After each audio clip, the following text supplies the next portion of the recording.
Good morning, everyone. How are we doing? Good.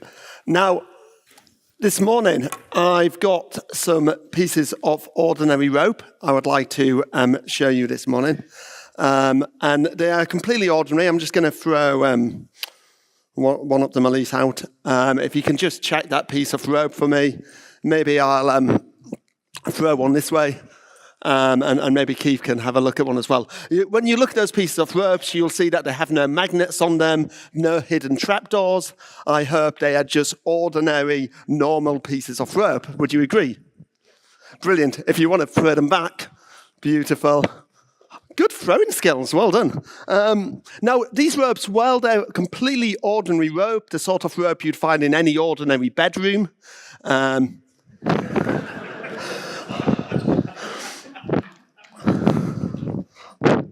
you have some? Yeah, okay. So ordinary rope, as I say, they're actually quite different, and they're different because they're different sizes. We've got a nice small piece of rope that we've got here. I've got a medium piece of rope, and I've also got a long piece of rope. So they do look quite different in that sense. And they remind me a little bit of our wireless LAN industry. If you think about the different vendors we have in the industry, many different vendors, you know, whether we're Cisco, Extreme, Juniper, HPE, Ruckus, lots of different vendors. And when we look at the different vendors, they have different tools, don't they?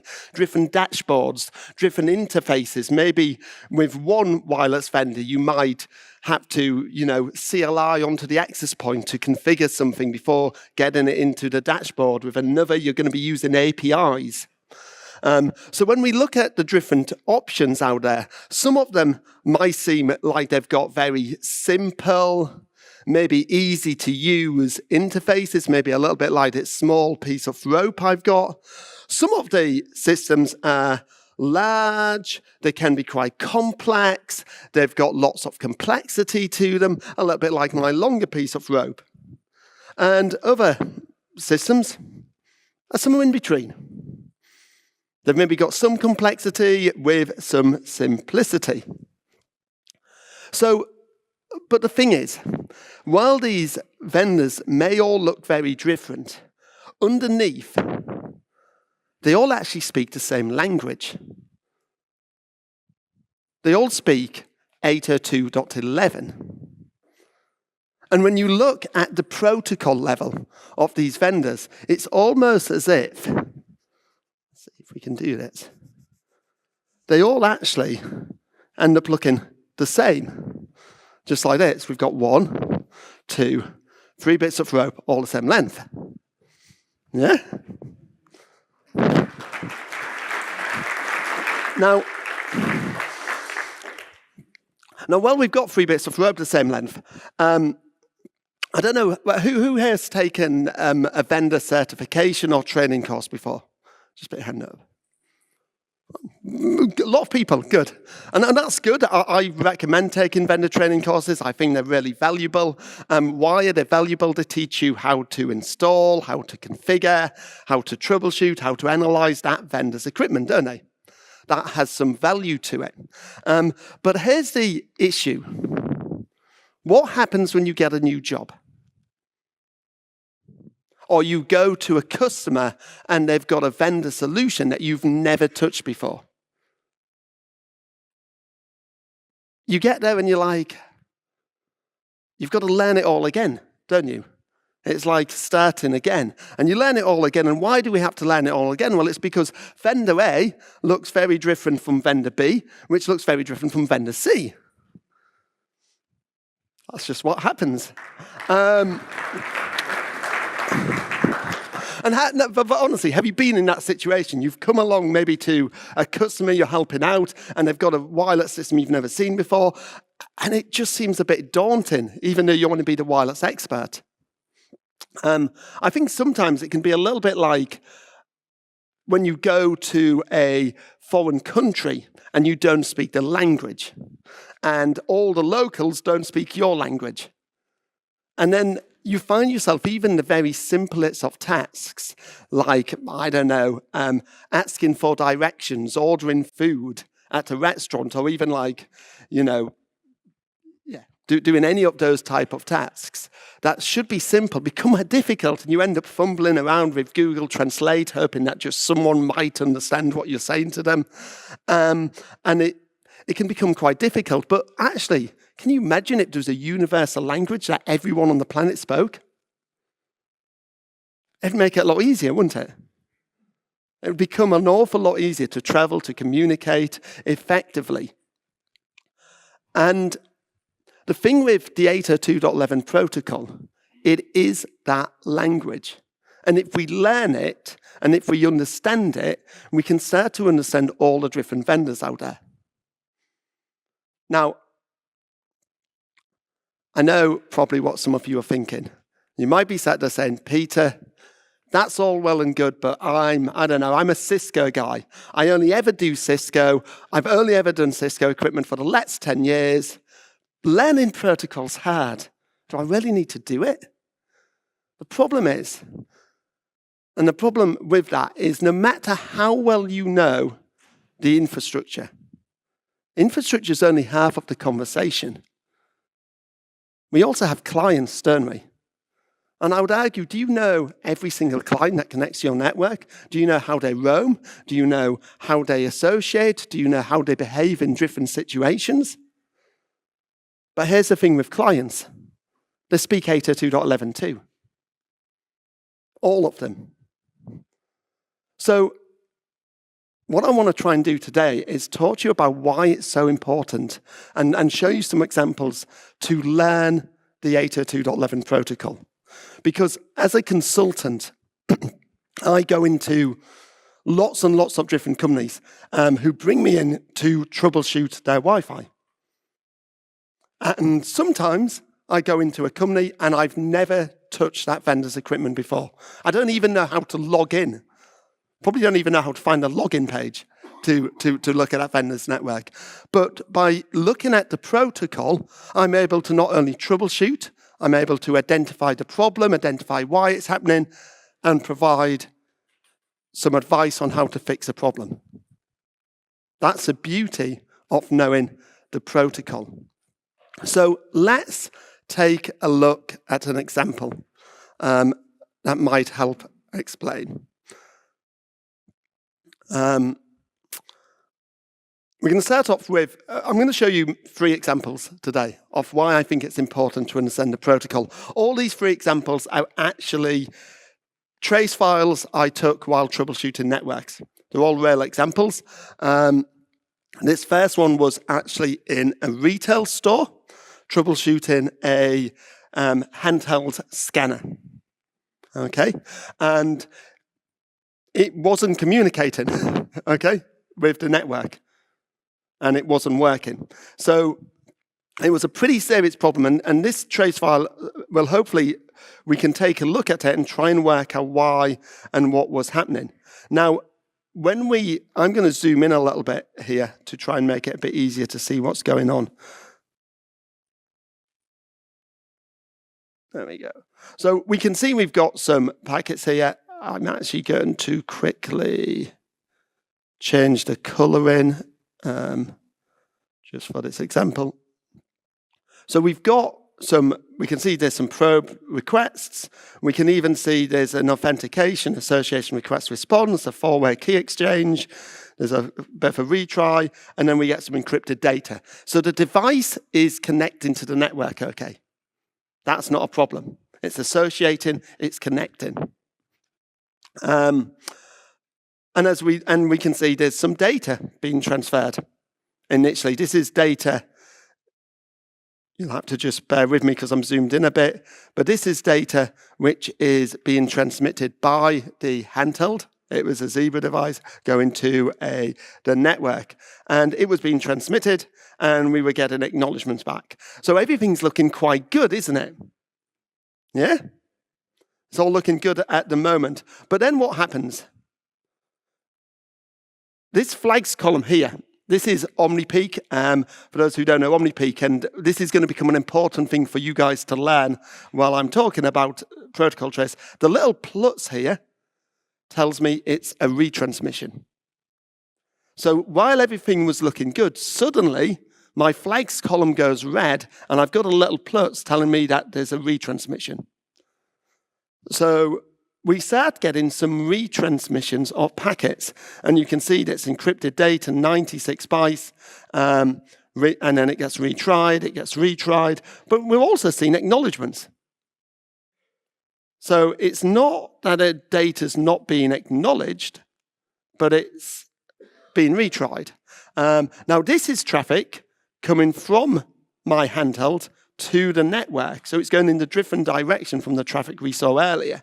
And we see encrypted data, we see an acknowledgement, encrypted data, acknowledgement. And this goes on and on and on and on and on, the same pattern.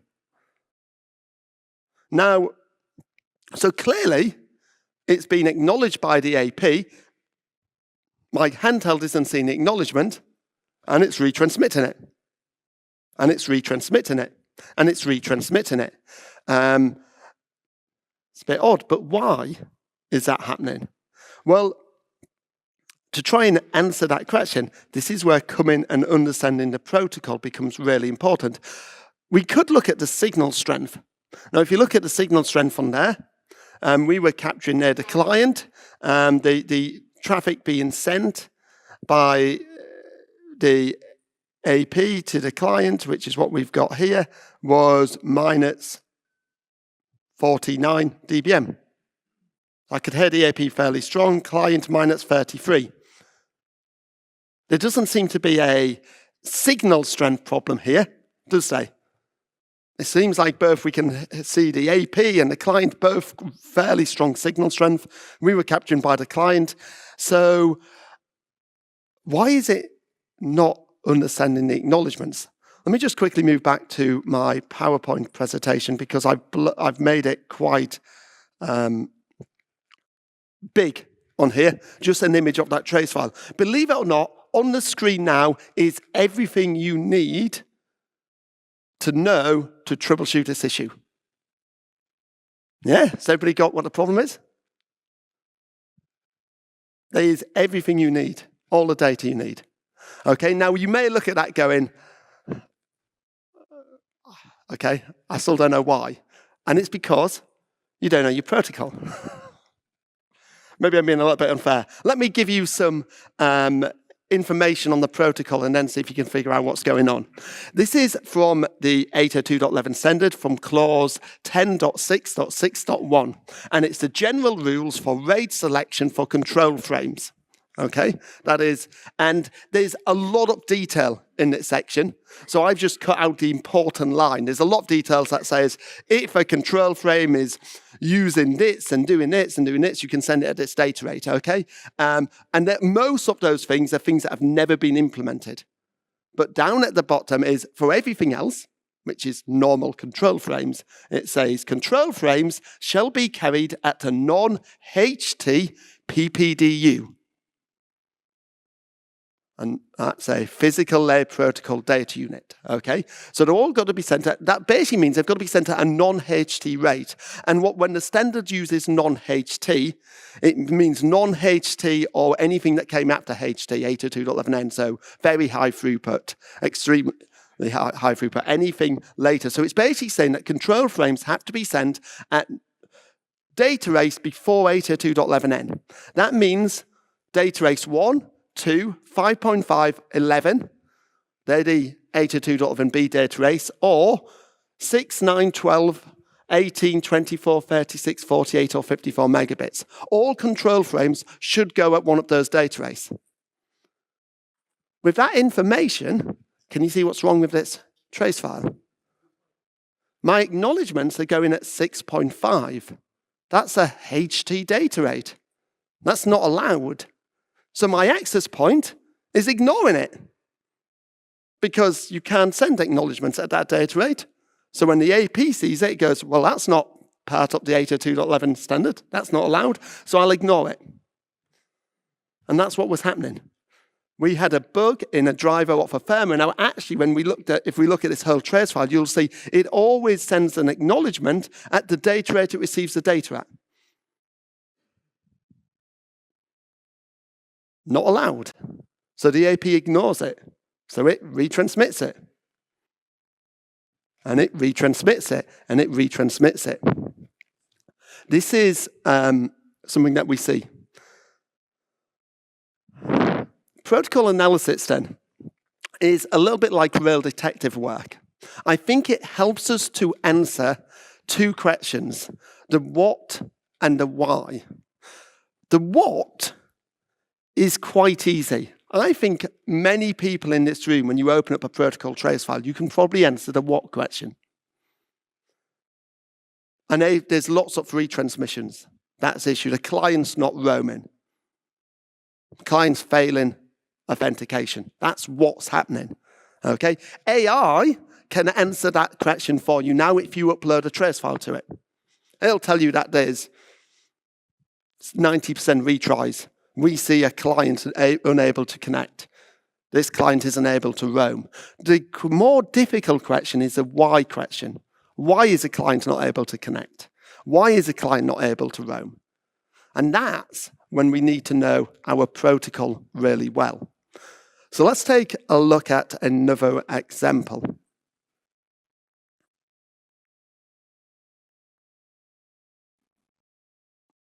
Let's get all of this up. I'll just zoom out so I can see what I'm doing.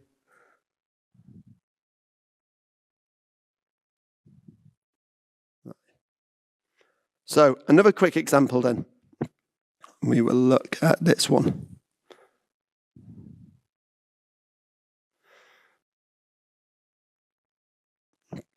Here we've got another example of a problem.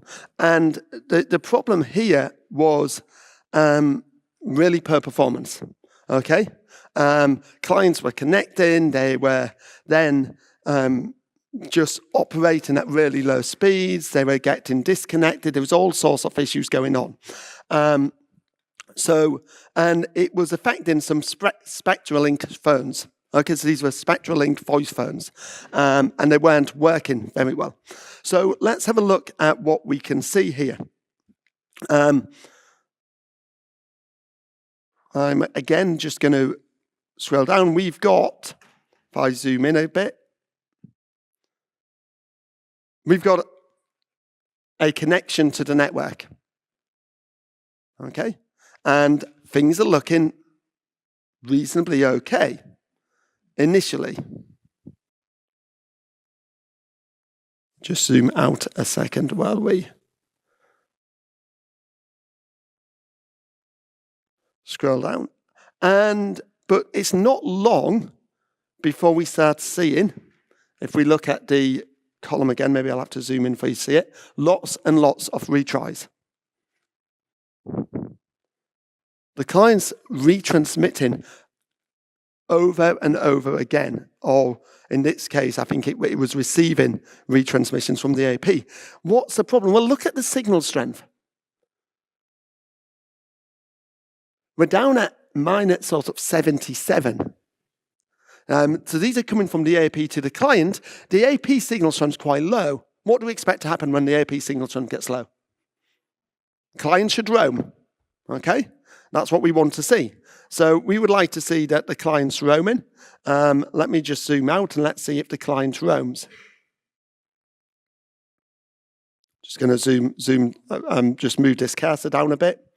And I'll zoom in again so you can see we've got a bit lower. Now what's the signal strength? Minus 86, minus 87.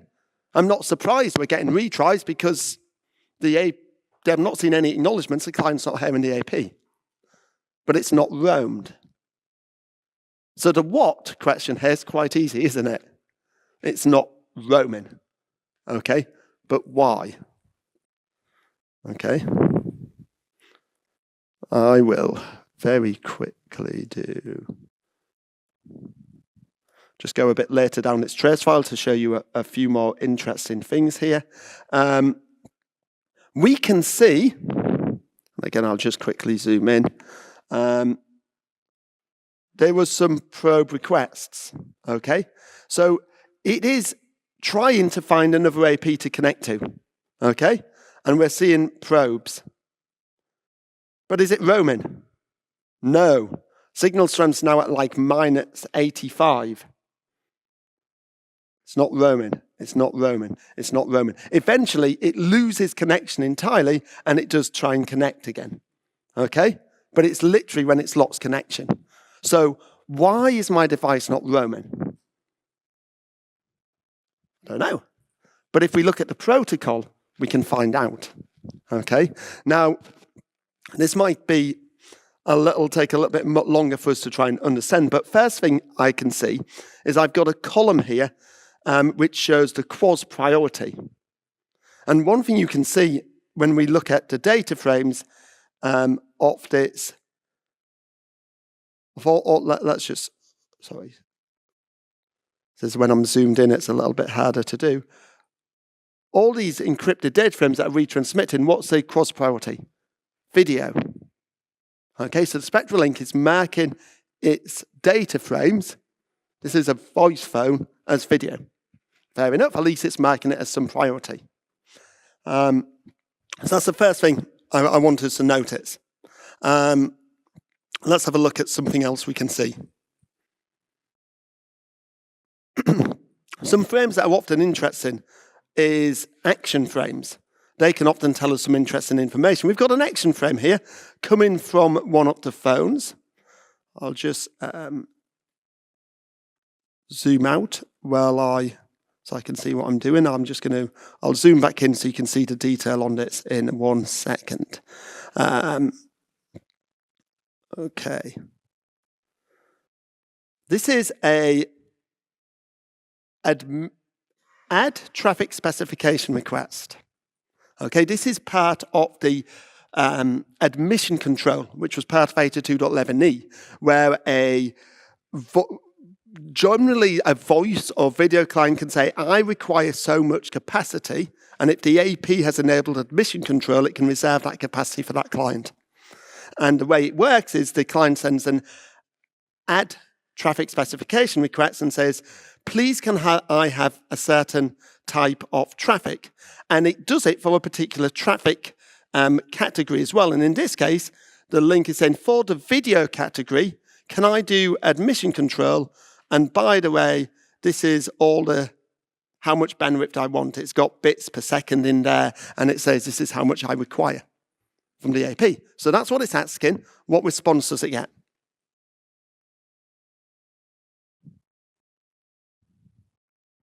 Let's take a look at the response. This is a second action frame coming back. And let me just zoom down to the bit that's interesting. So this is the add traffic specification response. And the status code should be 0 if it's successful, but we've got a 1. It says invalid parameters. It didn't like something. It's basically saying, no, you can't reserve capacity for the video access category. Sorry. Okay. So that's not good. It still doesn't tell me why it's not roaming, but it gives me some more information. At least I understand a bit what's going on. What I'm interested in is then why did it say no? So to try and answer that question, I want to have a look at how the AP is configured a bit more. So I'm going to go back to some of those probes and look at the probe response from the AP. It's a little bit like a beacon frame. So let's look at one of the probe responses. And I'm interested in its admission control. So it's in the WMM information element, which was going to be right at the bottom of all my information elements here. So let me just scroll to the bottom. It'd be so much easier if I wasn't zoomed in, but here we go. We'll get there in the end. Maybe I'll just zoom out and do it. There we go. So let me zoom in again and show you this.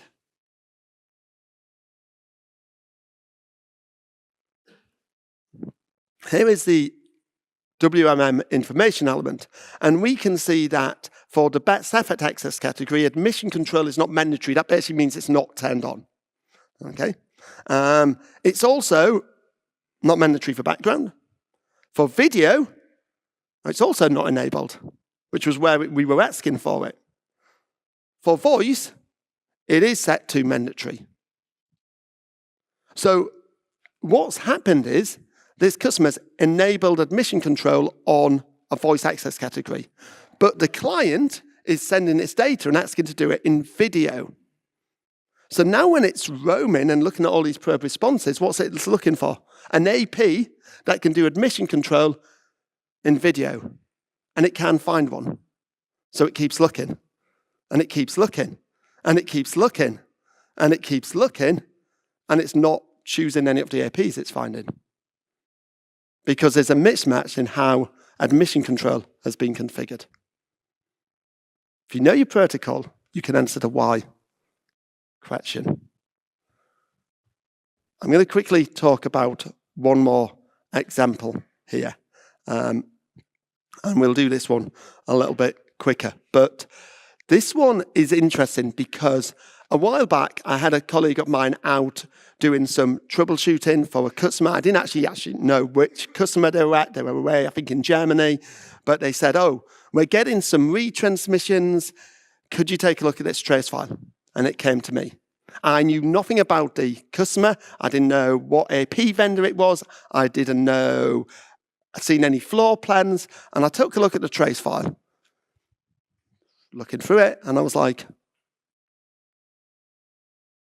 and after a while I said to my colleague in the office with me, I said, the APs are in the wrong location. This is a design problem. And he went, what, you can tell a design problem for a trace file? I went, yeah, I can tell you the APs are in the wrong place. Talked to the engineer, I said, where are the APs installed? He went, yeah, they are out in the corridors. How did I know from a protocol trace file that they've got a design problem? Well, because I know my protocol. Okay. Very quickly, we'll take a look at this LATS trace file.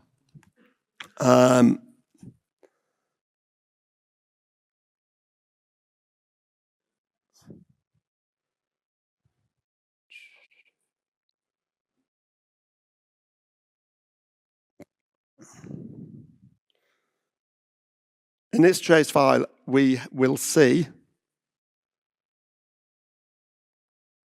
I'm just going to scroll down a bit and show you, because the access point is connected, and what I'm actually going to do is go view, color, source, just to color the line by who's sending what frame. Oh, you can see it. No, you can't. I do apologize. Here we go. Hopefully you can see this a bit better now. And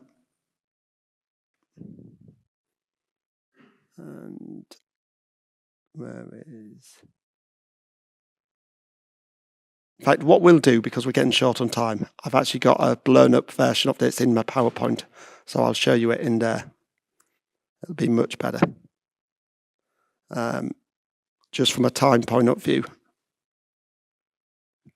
Now, this shows you roughly what I was seeing. And what I want to show you on here is if you have a look at the data rate here, you can't see the retries, but there was lots of retries. I'll show you that normally. But it starts to try and send data. And you can see by this time, it's got down to 118 to send its packet. You can see the sequence number, and then it retransmits it. And it retransmits it, and it's dynamically rate shifting down. Okay? And it keeps dynamically rate shifting down until it eventually transmits, gets a block ACK. Okay? And oh yeah, we have got data rate. I was just struggling to see on my screen. So, sorry. My cursor stopped working. But if you have a look at that, under data rate column, it goes all the way down to 104 megabits per second. But if you look at the red line, which is the client transmitting, it can transmit at 156. Here, 156 megabits per second, whereas we were seeing dynamic rate shifting on the client. So the client was using a lower data rate than the AP. Why? And let's have a look at just those data race. So it was a 20 meg channel. It was 2 spatial streams. The client could transmit 156 MCX8. That's the highest it could. And it was getting acknowledgements. But the AP kept dynamic rate shifting down, and it couldn't get an acknowledgement until it went to 104. What does that tell me? The client can hear the AP very well. Yeah? But if the AP was above the client's head, do you think it could hear it well? What's the number one rule of Wi-Fi design? I say this in all of my classes. Put the APs as close to the users as possible. I can guarantee that if the AP's in the same room as the client or above the desks where they're working, they're not going to have this problem because it's going to send at a high MCX rate, the client's going to acknowledge it. But in this case, the clients can hear the AP very well. Now, the AP can hear the client. Why? APs often have more spatial streams than the clients. They use maximal ratio combining. They've got receive MIMO gain. They can hear the 2 spatial stream client really well. But the client's only got 2 antennas. So it's not going to hear the AP as well. So if the AP is not close to the client, this is what you're going to get. And therefore, I knew that the AP was in the wrong location. I said the APs are not in the right location. They're not close enough to the clients. Know your protocol. You can tell a lot from a trace file. So I'm going to finish there. But basically, my closing statement, learn the protocol. It is worth it. You can do that through CWAP. Follow me on LinkedIn. I'm going to start posting quite a few protocol stuff coming up. I've got a little plan. And enjoy learning the protocol. Thank you very much.